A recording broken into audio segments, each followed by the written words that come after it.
நாமக்கல் கோக்கலை கூட்டுறவு வங்கியில் வாடிக்கையாளர்களின் பணம் கையாடல் செய்யப்பட்ட விவகாரத்தில் அலுவலர்கள் கைது செய்யப்பட்டனர்.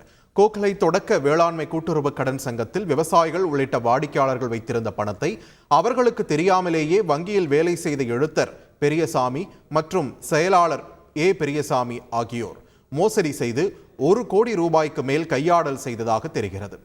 இந்நிலையில் தேர்தலை புறக்கணிக்கப் போவதாகவும் ஆதார், ரேஷன் கார்டு, வாக்காளர் அடையாள அட்டைகளை ஆட்சியரிடம் ஒப்படைக்கப் போவதாகவும் வாடிக்கையாளர்கள் தெரிவித்தனர். இந்த முறைகேடு தொடர்பாக விசாரிக்கப்பட்டு 1,17,79,644 ரூபாய் அளவிற்கு மோசடி கண்டறியப்பட்டது. இதனைத் தொடர்ந்து முறைகேட்டில் ஈடுபட்ட பெரியசாமி மற்றும் பெரியசாமி ஆகியோர் பொருளாதார குற்றப்பிரிவு காவல்துறையால் கைது செய்யப்பட்டனர். செய்திகளை உடனுக்குடன் தெரிந்து கொள்ள உடனே சப்ஸ்கிரைப் பண்ணுங்க.